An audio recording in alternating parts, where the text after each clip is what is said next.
Satu, dua, tiga. Oke, aku mau ngasih tahu sesuatu yang kontroversial, yaitu nggak punya habit itu nggak apa-apa. Aku sering banget ditanya ini, terutama kalau misalnya aku lagi ada di kelas journaling, karena aku suka ngajar journaling kan, itu di Instagram aku satu lagi, kalian cek deh yang namanya @lularnalive. Nah, kalian bakal tahu sebenarnya profesi aku yang sebenarnya tuh kayak gimana. Itu memang kerjaan tetap aku, di mana aku tuh sering memberikan materi tentang journaling kalau misalnya teman-teman belum kenal sama aku. Dan di situ tuh banyak banget yang sering nanyain ke aku, Kak, gimana caranya supaya journaling itu jadi habit? Kak, gimana caranya supaya aku tuh punya habit tertentu? Gimana caranya buat habit tracker, apa segala macam.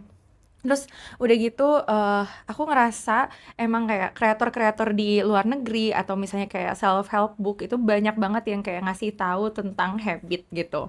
Tapi aku ngerasanya kayaknya ada hal-hal yang perlu diluruskan deh soal habit ini setelah aku belajar, setelah aku membaca-baca gitu ya. Nah, menurut aku tuh ketika kita mencoba menjadi obses gitu ya dengan checkpoint, kayak paham nggak sih kalau misalnya kayak kita pengen ngerjain si habit tersebut terus di gitu nanti sama kita kan di checklist gitu ya, kita misalnya bikin kayak habit tracker gitu, atau nggak kita tuh kayak mulai menghitung gitu ya, sebenarnya kayak dalam seminggu aku udah berapa kali olahraga sih, dalam seminggu aku udah ngelakuin ini berapa kali sih, aku udah ngelakuin itu berapa kali sih, aku udah baca buku berapa kali sih. Tapi kita lupa kayak inti utamanya tuh kenapa sih kita perlu punya si habit tersebut.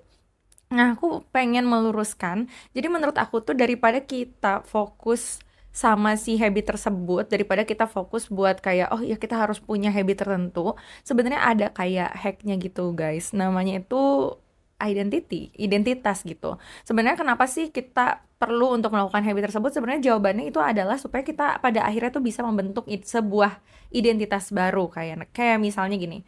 Teman-teman pengen rajin olahraga, kamu pengen rajin olahraga. Nah, itu pada akhirnya ketika kita rajin rajin olahraga, kita akan menjadi seseorang yang sehat harapannya, atau misalnya memang seseorang yang pandai berolahraga gitu. Jadi pada akhirnya ketika kita melakukan hal tersebut berulang-ulang, nanti kita akan mendapatkan sebuah identitas. Nah, sekarang gimana kalau misalnya kita balik gitu ya si mindsetnya, daripada kita fokusin berapa kali kita olahraga dalam seminggu, kita balik bahwa mulai hari ini kita adalah orang yang rajin berolahraga. Jadi kita fokus dulu sama si identitasnya. Jadi supaya si habitnya juga tuh nggak kayak naik turun, nggak habitnya tuh nggak jadi apa ya, nggak konsisten gitu loh, dan kita tuh nggak fokus sama apa yang kayak kita lakukannya, tapi sebenarnya lebih fokus, sebenarnya kita tuh pengen dilihat sebagai seseorang yang seperti apa kayak gitu.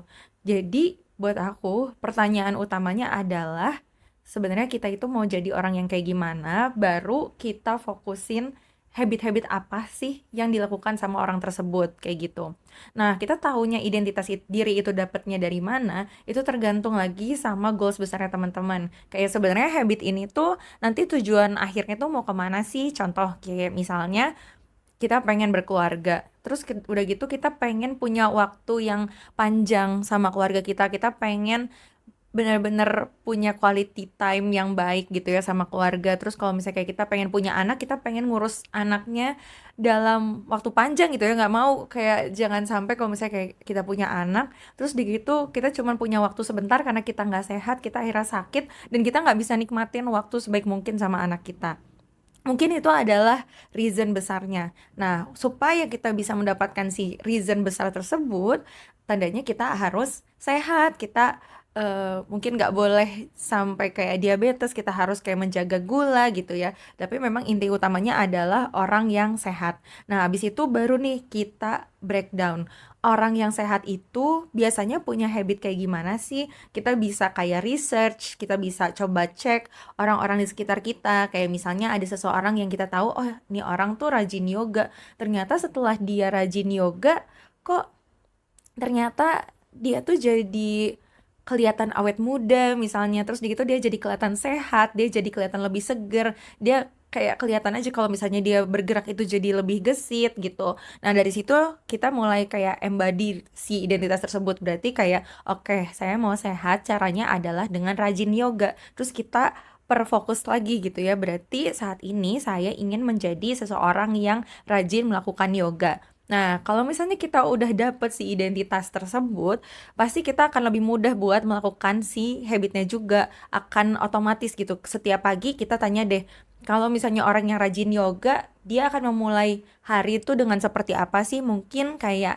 stretching ringan, mungkin supaya badan dia kerasa lebih ringan, dia bakal makan lebih banyak sayur, lebih banyak minum air putih. Soalnya katanya air putih juga bisa ngebantu untuk kayak fleksibilitas gitu. Dan kita bisa akhirnya melakukan hal-hal yang sesuai sama identitas tersebut. Kalau misalnya kayak gini lebih gampang gak sih guys? Kayak aku juga mikir, aku ingin ketika aku bikin konten, aku tuh bisa kayak kasih contoh yang baik gitu.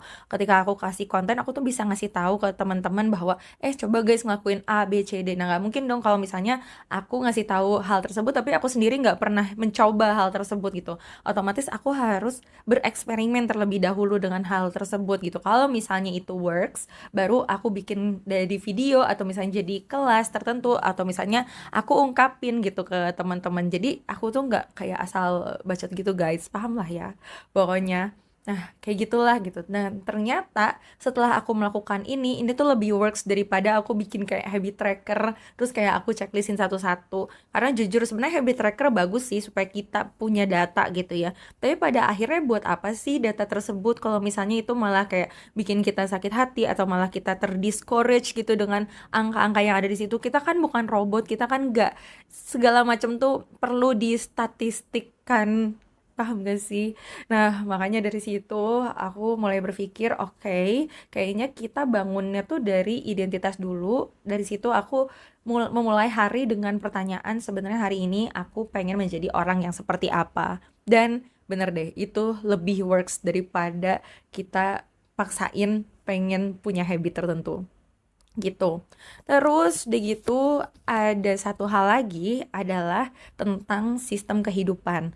Nah, kalau misalnya kita akhirnya udah punya si identitas tersebut, terus udah gitu akhirnya kita udah tahu nih aktivitas-aktivitas apa sih yang orang dengan identitas tersebut akan lakukan gitu. Baru kita bikin sistemnya. Sistemnya itu bentuknya adalah kayak schedule gitu. Nah, teman-teman jangan lupa bahwa sebenarnya setiap dari kita itu udah punya sistem hidup masing-masing.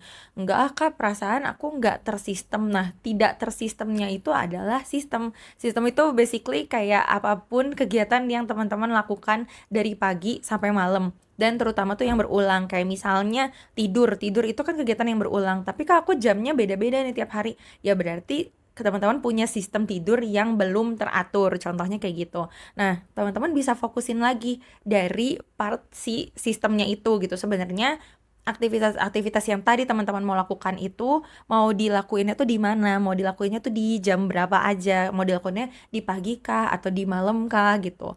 Nah, dari situ teman-teman bisa mulai eh, bangun lagi habitnya ke dalam, dimasukin kayak bukan dibangun, sorry. Jadi teman-teman dari situ bisa mulai membuat si sistem dari habit-habit yang tadi teman-teman tuh udah tentuin. Dan itu tuh bisa aja nggak segala setiap hari itu kita melakukan hal yang sama.